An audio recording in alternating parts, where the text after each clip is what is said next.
Hola, bienvenidos a Tiempo de Letras. Nos encontramos con el compositor Alberto Guzmán, autor de la obra Macondo, el agua de los lebrillos.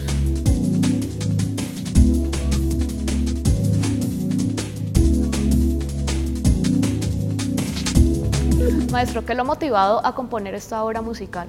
El agua de los lebrillos es una obra de música de cámara que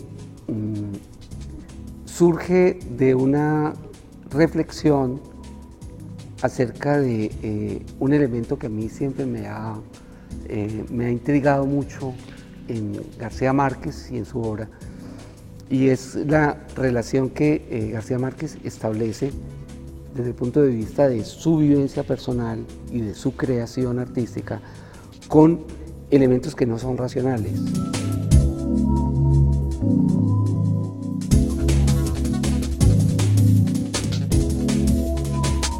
Todo lo que tiene que ver con la superstición, con lo misterioso, con las artes adivinatorias.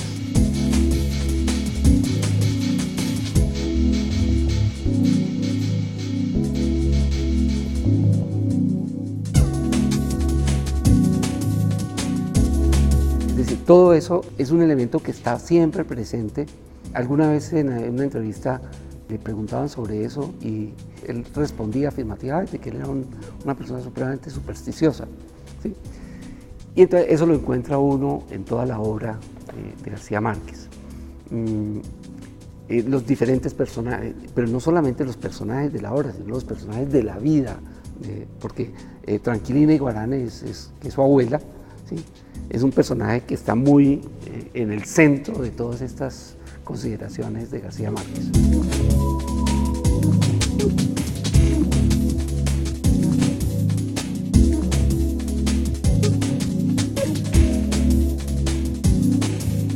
Yo personalmente, que soy muy pesimista sobre la capacidad de la especie humana de respetar el hogar que tenemos, de vivir en armonía con los elementos que nos rodean. Yo personalmente siento que el arte es quizás como la única salvación que yo personalmente he podido encontrar. O sea, poder continuar en la vida es gracias al arte. Entonces, cuando uno lee una obra de García Márquez, esto es una fiesta del espíritu. Entonces, yo hice todo el recorrido, digamos, de García Márquez en la medida en que él fue también desarrollando su obra creadora desde el principio, ¿no? Desde La hojarasca, esas obras iniciales, toda esa colección maravillosa de los cuentos, indudablemente pues 100 años de soledad.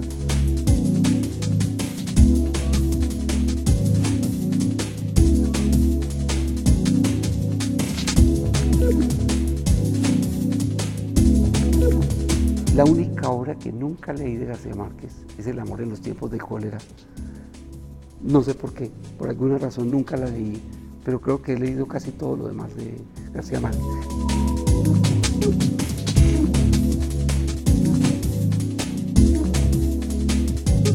¿Qué hay de especial en Macondo que lo ha influenciado a componer esta obra? La idea desde el punto de vista musical, yo la estructuré pensando en que uno podía establecer como diferentes momentos, ¿sí?, dentro de ese concepto general de lo que es lo misterioso, la premonición, la adivinación, todo ese tipo de sensaciones o de hechos misteriosos en la vida de la gente, caracterizándolos con personajes de diferentes momentos en la obra de García Márquez.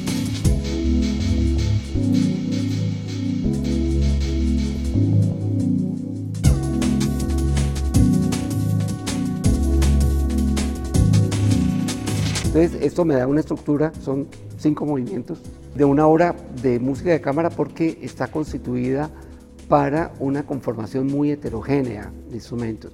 Digamos, las conformaciones más homogéneas de los grupos de cámara, o sea, el cuarteto de cuerdas o la reunión de piano, violín, violonchelo, etcétera, que son los tradicionales. Yo hice una conjunción de instrumentos más o menos heterogéneos. Entonces, lo que hay allí es una marimba, un clarinete, hay una viola, hay una guitarra y hay un percusionista que toca diferentes instrumentos de percusión en los movimientos.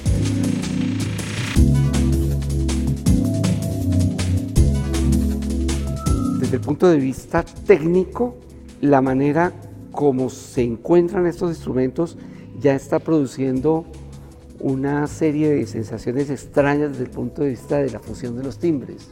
O sea, cómo se entienden tímbricamente una viola con un clarinete y con una marimba y con una guitarra, ¿sí?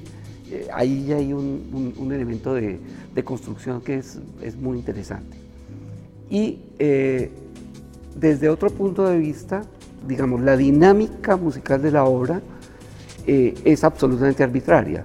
Es decir, no hay nada que uno pueda decir, es que esto musicalmente significa adivinación o esto significa predestinación. No, es completamente arbitrario. Lo único es que hay unas referencias muy abstractas y muy lejanas a ciertas características de la rítmica de la música de la costa norte. Pues un poco pensando que García Márquez es caribe, que García Márquez tiene una relación muy especial con la cultura de la costa norte, más que con el interior, a pesar de que su formación haya sido en los fríos del altiplano cundiboyacense, que su relación, digamos, con la cultura de la costa pacífica es mucho más lejana. Entonces, algunas inflexiones rítmicas y melódicas en los movimientos tienen que ver con lo que es, por ejemplo, el clarinete en algunas conformaciones instrumentales de la costa caribe.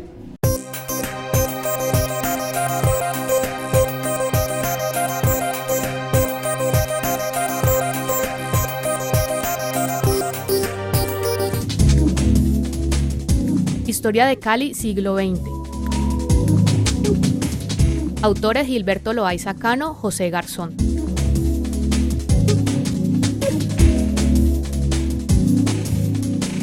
La ciudad es un enorme objeto de estudio, amplio, elástico y difuso. Ha inspirado a poetas y novelistas y le ha dado un vigoroso ensanche a las preocupaciones de la ciencia social. Tiempo de Letras es una producción del programa editorial de la Universidad del Valle.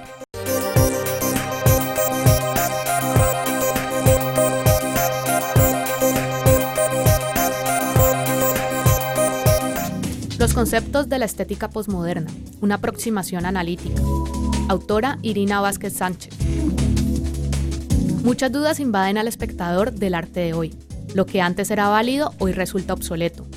Unos se preguntan si aquello se puede llamar arte, mientras otros simplemente declaran su muerte. Pero con la disolución de sus límites, el arte no desaparece. No se trata del fin del arte, sino del fracaso de las viejas doctrinas que pretenden explicarlo. Tiempo de Letras es una producción del programa editorial de la Universidad del Valle.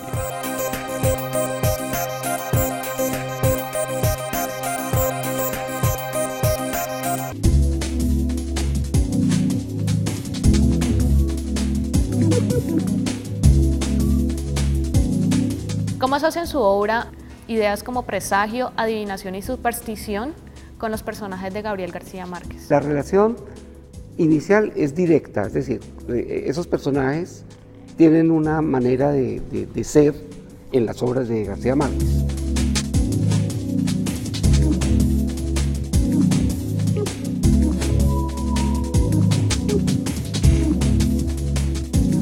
Entonces, es sencillamente coger cada uno de esos conceptos, ¿sí? Adivinación, predestinación, etcétera, y tratar de convertirlos en un pretexto para hacer una pieza musical. Es decir, a diferencia de lo que ocurre cuando uno trabaja con la palabra, con la poesía, aquí, digamos, la libertad de movimiento es mayor. Simplemente yo utilizo de una manera homogénea una serie de elementos heterogéneos, ¿sí? Lo homogéneo es que cada una de esas figuras, ¿sí?, que pertenecen a un campo, digamos, de una causalidad muy extraña, que es qué pasa cuando la gente dice es que tengo una corazonada, ¿no? Que es que eso estaba predestinado, cuando se supone que alguien adivina, digamos que Son elementos dispares, pero dentro de un conjunto más homogéneo.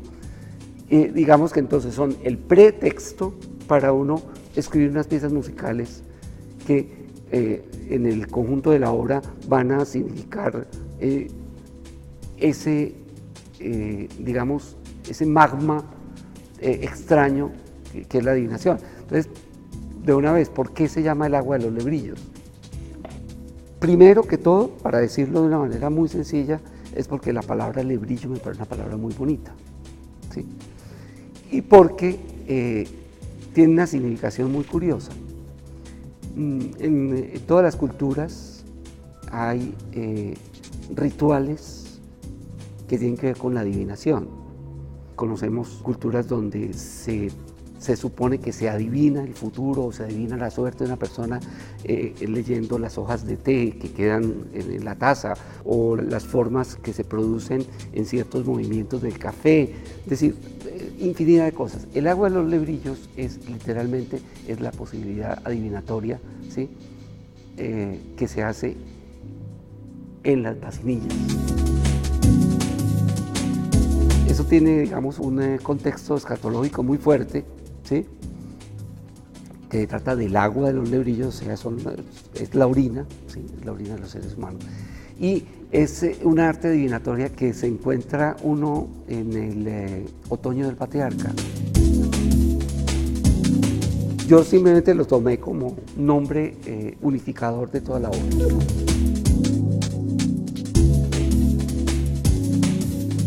Macondo es un lugar en el que suceden eventos fantásticos, pero también se evidencia una violencia terrible. ¿Qué hay de esta violencia y de esta fantasía en su obra? Uno podría decir que la música, en su estructura interna, también puede ser un espejo de las realidades.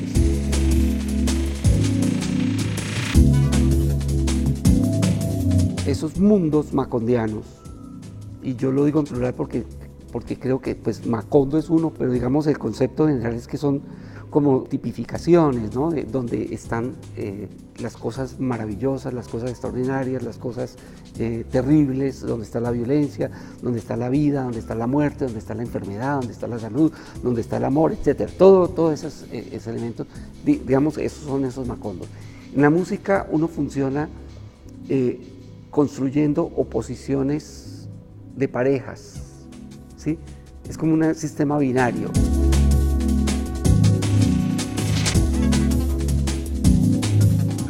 En cualquier clase de música usted puede discernir que hay momentos que son suaves y fuertes. Nosotros en música decimos piano o forte, ¿sí? Hay frecuencias que son graves y frecuencias que son agudas. Hay música que es lenta y música que es rápida. Es decir, todos esos son parejas, ¿sí? De oposición que construyen una estructura que finalmente le da a uno la sensación de que es equilibrada. Entonces uno podría decir que esas oposiciones que usted me plantea con relación a Macondo estarían expresadas también en ciertas formas de consonancia y disonancia que hay en la construcción de la música, entendiendo consonancia como sonoridades que son muy homogéneas, que son inmediatamente gratas al oído, y las disonancias como sonoridades ásperas, un poquito agrias, como que hay algo en ellas que choca, ¿sí? Y que son de más difícil asimilación auditiva. Entonces, desde ese punto de vista uno podría decir que estas cosas están presentes allí en la obra.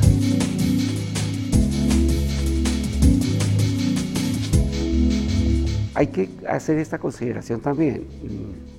Una persona como Gabriel García Márquez cumple una función que es realmente extraordinaria.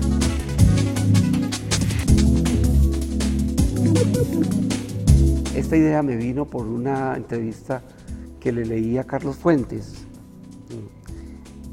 Hace muchísimos años, Carlos Fuentes estaba en el momento pues, del boom latinoamericano.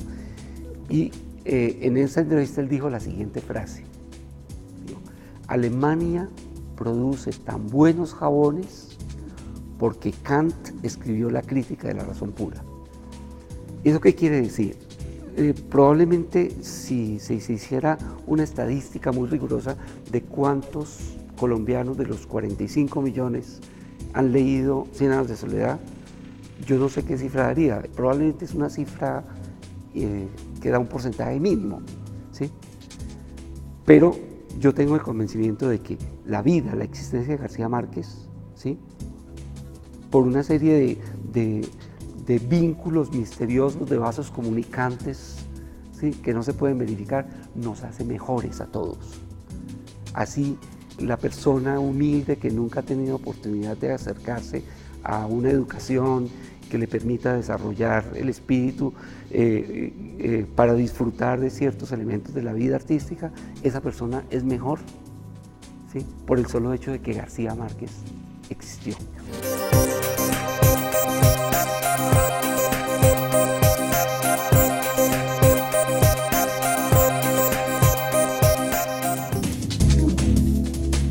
El puerto, memoria gráfica de Buenaventura. Autor Fabio Martínez. En el año de 1938, durante el gobierno del presidente Eduardo Santos Montejo, un grupo de amigos que reunían en un pequeño café de Buenaventura decidieron fundar el periódico El Puerto. A partir de este momento, la publicación comenzó una interlocución con los gremios de la ciudad, con el sector político y con la ciudadanía en general. Tiempo de Letras es una producción del programa editorial de la Universidad del Valle.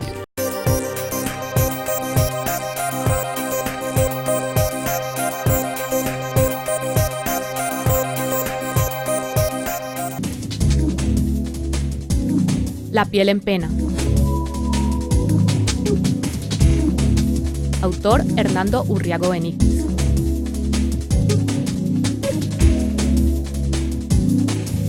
En los poemas de La piel en pena, la palabra poética se muestra minada, cuando no en perenne agonía, por un sentimiento de derrota, signo esencial del poeta moderno, heredero de la tradición a la intemperie. Tiempo de Letras es una producción del programa editorial de la Universidad del Valle.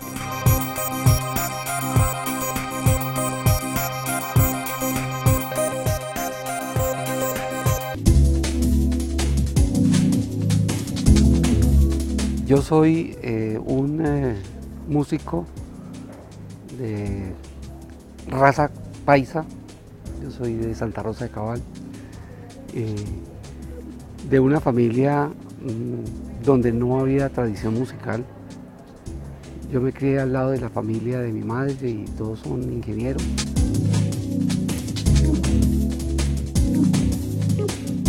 Yo ingresé al seminario no tanto porque tuviera vocación sacerdotal, sino por huir de mi casa. Y esa experiencia del seminario me permitió desarrollar la música, porque nosotros hacíamos canto gregoriano todos los días. Y todos los días a las 6 de la mañana había una misa y todos los días cantábamos en gregoriano. Un gracioso colega paisa, maestro Rodolfo González, alguna vez le oí decir que ser músico en Medellín es como ser nadador en el desierto del Sahara. Es decir, es desarrollarse en condiciones muy precarias porque no hay elementos de formación, no hay suficientes estímulos. Yo tuve que esperar hasta muy tarde, cuando terminé el bachillerato, para empezar una formación, digamos, de carácter más regular. Fue gracias al maestro Simar, que es el fundador de la Escuela de Música de la Universidad del Valle, con quien yo desarrollé toda mi formación, y posteriormente tuve la oportunidad de vivir 6 años en Francia, donde continué pues estudiando la técnica de dirección de orquesta, dirección coral y la composición.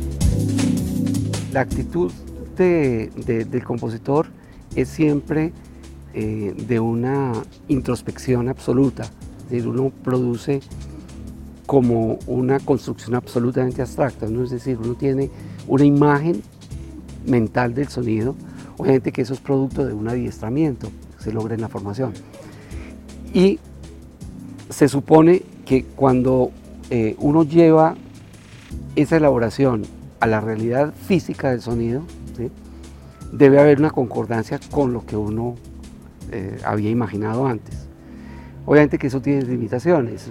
Yo tengo la fortuna de ser también intérprete desde el punto de vista de la dirección coral y de la dirección de orquesta, y eso le permite a uno tener una aproximación a la realidad del sonido mucho más rica, ¿sí? Porque yo cuando dirijo una obra pues estoy haciendo una construcción de sonidos reales. Cuando estoy escribiendo estoy haciendo una construcción de sonidos irreales. La universidad es el concepto más alto que ha creado la cultura de Occidente, en el sentido de que significa la posibilidad de unos espacios donde todo está en cuestión, donde todo se puede discutir, donde uno puede formular cualquier tipo de preguntas. Cuando usted sale de la universidad y está, digamos, en el mundo de la producción industrial, en el mundo del comercio, las preguntas son muy limitadas porque las cosas tienen que tener una utilidad inmediata, porque lo que usted hace tiene que tener un efecto material tangible, ¿sí? En cambio, la universidad es un espacio de preguntas abiertas que son como la condición del conocimiento. Entonces, para mí la Universidad del Valle, donde yo me formé y donde felizmente he ejercido mi profesión de docente, es ese espacio en el que ojalá no se pierda esa filosofía donde uno podría libremente hacer todas las preguntas.